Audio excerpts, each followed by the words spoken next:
Sorry about that, babe.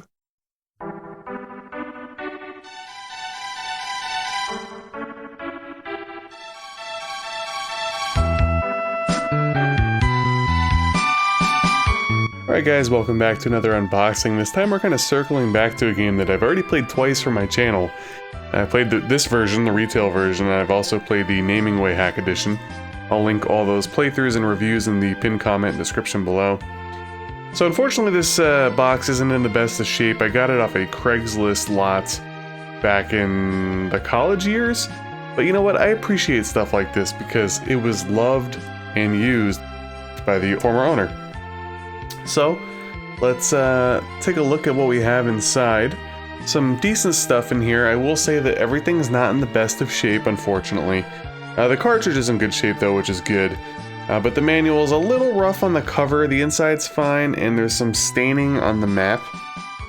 As I've said, this stuff is, you know, basically used. When you actually use stuff, you know, you're gonna get crinkles and wrinkles, and there we had a little bend, but it's all good. The stuff that it entails and the stuff that's inside of it is just fucking amazing. So, again, going back to the, you know, back in the day where you get bang for your buck as opposed to nowadays where you open up a game and you get absolutely nothing inside of it. So first we're going to take a look at the cartridge itself. You know, classic too. You know, once you see that red label, man, you already know it's Final Fantasy 2 or 4, however you want to call it. You know, for the longest time, I didn't know. I remember when I first learned about the whole Final Fantasy 2, 3 equating to 4 and 6, my mind was blown. So we're going to take a look at the map that comes with it. Again, got some stains on it here and there, but you can kind of see it on the side. But pretty much what it does here is it gives you a rough overview map of the main areas in the beginning of the game before you go to the underworld. So it's pretty cool. Kind of like, you know, gives you some hints and leads you along here and there, but doesn't do the entire game. If you want that, then you're gonna have to look online or something. But yeah, a lot of the opening areas are there, and then when you flip it around, you're going to get some map keys for the various towns of the overworld. Again, not the underworld and not the moon. That's totally fine. It's actually pretty helpful, I will say. As you can see, we have the map of the entire overworld there, and then we kind of break it down. You know, inside of Castle Baron, you only have Naming Way and Treasure. The town of Baron obviously has more stuff available because it's an actual town and not just a castle. And then it's kind of going through, you know, the rest of the overworld areas, telling you what to expect when you go there. As you can see, you know, decent variety here in between the areas. Most things have everything available, but then a place like Dam Cyan, for example, only has treasure. But again, only the overworld is covered here. And now the goods, the meat of it all, is the instruction booklet. This is truly another thick boy manual, as I like to call it, with these instruction booklets from back in the day. As you can see, plenty of pages, plenty of information to go over. The beginning of the manual discusses more about the basics of the game, you know, how to save. One thing I did want to point out before we continue on here is this green block here, page 3, talking about advancing a message. I did not know that. What does that do exactly? You know, I've had this and I've looked at it, but for some reason I never really noticed that. Does that skip dialogue completely? That'd be very interesting. I'll have to try that out next time I play it, because you guys already know I'll play it. I love Final Fantasy 4 so much, so. But yeah, the beginning of the manual pretty much focuses on general gameplay, you know, menuing, stuff like that. It's talking about the beginning of the adventure.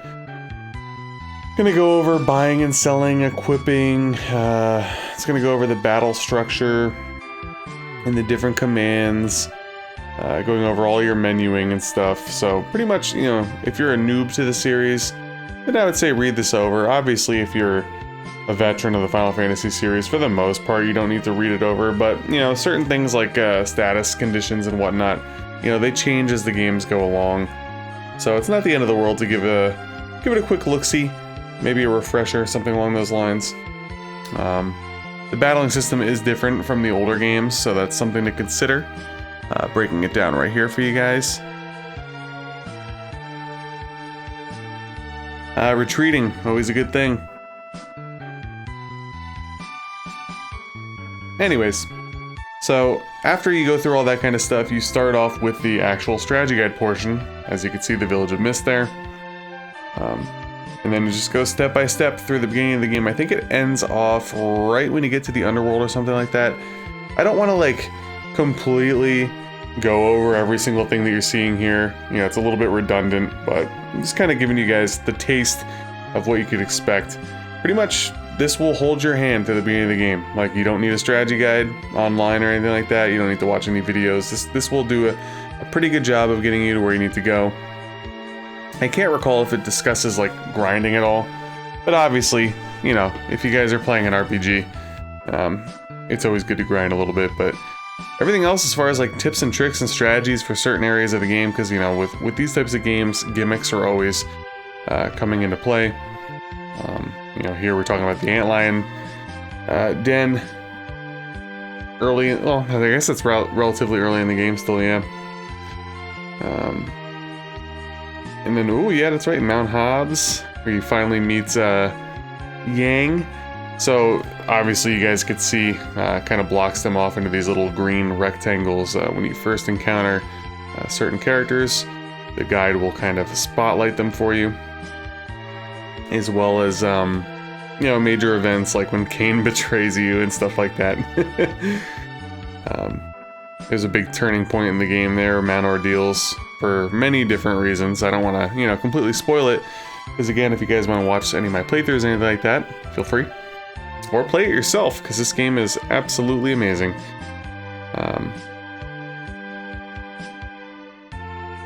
Continuing on here with the guide, going back to Baron, which is also a pretty big turning point of the early game. Lots of, I don't even know, twists and turns. I guess you can't really call it betrayal, right? For any of you in the know. But, I mean, shoot, dude. Could you imagine? Like, just put yourself, you know, back in the day. Like, granted, these games were pretty expensive back in the day, especially, like, when you compare it to today's money worth, you know, the value of $1. But you're getting a freaking strategy guide, essentially, or at least, you know, half, 1/3 of a strategy guide. I would say it's closer to half, probably, because the moon's not that long, even though you can divide the game into 3 different areas. You get your money's worth, man. You're not just getting a little dinky, you know, press start to play in your instruction manual, or nowadays where you don't get anything or it's digital only. You have a full, thick, color strategy guide / manual at your disposal to not only will this get you through the game, but it's enjoyable to look at. You know what I mean? Like, if it was in black and white, sure, it'd be very helpful, but look at all this color, dude. Like, they put so much time and effort into this thing, they just don't do it these days. And this is part of the reason why I love collecting these old games, man, especially the RPGs. Like, you get the maps, you get the huge-ass companion or strategy guide that comes with it, and it's just, it hits on a different level, dude. It really does. But I guess circling back here to the guide itself, as I got off on my tangent, as you approach Agart, you know, anybody in the know, you are now approaching the underworld, where I believe, yet again, that this manual does leave off. As you can see, this adventure leads you underground. And then you have one final page where it's kind of telling you about the opening cutscene and what to do next, and then it kind of leads you off on your own. Eventually shifting into some lists for items and weapons. Pretty good comprehensive list as far as what they do and, you know, the money required to purchase them. Obviously, if you have weapons, you're also going to dip into armor, and if you have items, weapons, and armor, you are sure to get some magic as well.